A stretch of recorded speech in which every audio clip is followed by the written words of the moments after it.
You know, there's this one book that for almost 100 years has been passed around almost like a secret handshake. And the promise whispered with it is that hidden inside is a secret formula for success, a truth that can literally change anyone's life. So today, we're going to tear down Napoleon Hill's classic, Think and Grow Rich, and find that secret. So picture this. It's the absolute middle of the Great Depression, right? People have lost everything. And this book comes out making this incredibly bold claim that it could teach anyone the legendary Andrew Carnegie formula for making money. And this wasn't just some feel-good, positive thinking stuff. No, Hill sold it as a straight-up manual for achievement, all based on 2 decades of research. And this is where it all started. Way back in 1908, Andrew Carnegie, at the time the richest man in America, sits down with this young reporter, Napoleon Hill, and he throws down a gauntlet. He says, "I want you to spend the next 20 years studying the most successful people in this country and figure out a philosophy that anybody can use." Carnegie offered him connections to everyone, but not a single dollar for the work. And Hill said yes. All right, but here's the really interesting part. The catch, if you will. Hill claimed he put the secret on pretty much every single page of the book, but he never actually spelled it out. He believed you had to be ready to see it, and when you were, it would practically jump off the page and grab you. So what was this big secret? Let's dig in.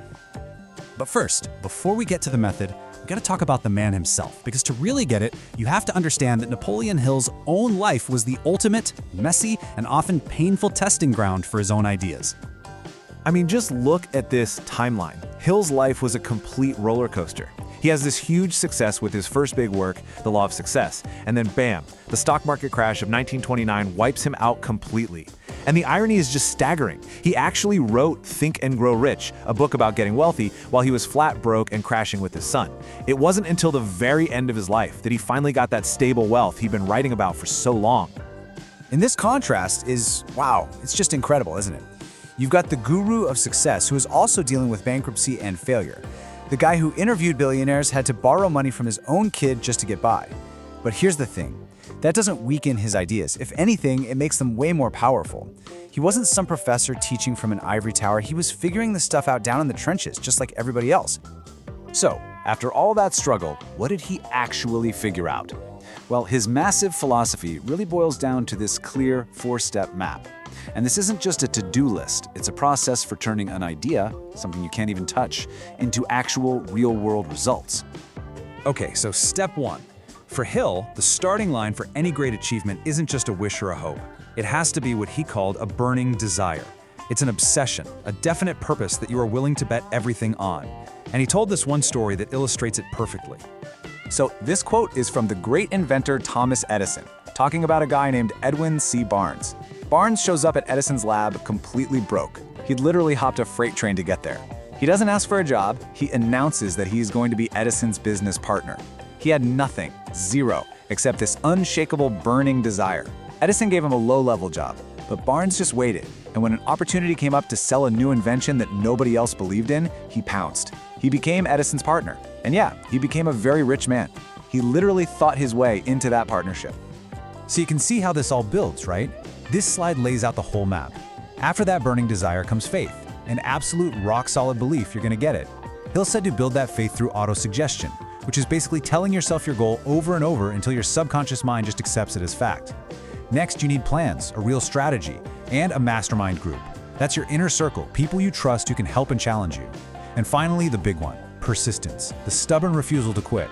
Because as Hill saw it, life always tests you right before it hands you the big prize. So you've got desire, faith, plans, persistence. Those are the 4 big steps. But they're all just tools. They're all powered by one single underlying principle, the great universal truth that Hill hid in plain sight, the supreme secret. This is it, the million-dollar question that has kept people reading this book for decades. After 20 years of work, what was the one single idea that connected giants like Henry Ford, Thomas Edison, and Andrew Carnegie? What was the one concept that, if you truly got it, would pretty much guarantee your success?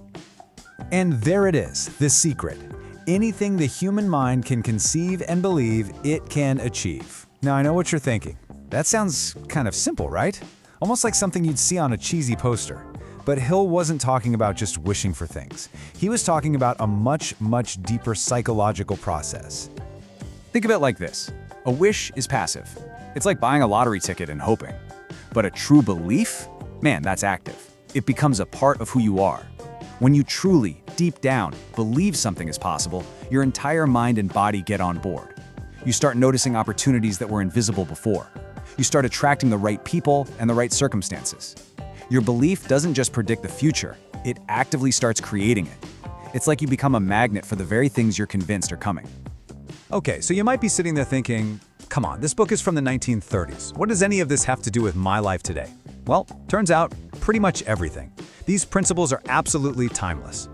Here's the real bottom line of Hill's entire philosophy. Yeah, life throws curveballs. Things happen in the short term. But over the long haul, the actual shape of our lives will start to look an awful lot like the shape of our deepest beliefs.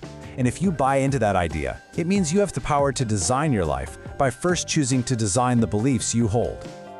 There's this little poem in the book that it hits you right in the chest. It perfectly sums up this whole idea.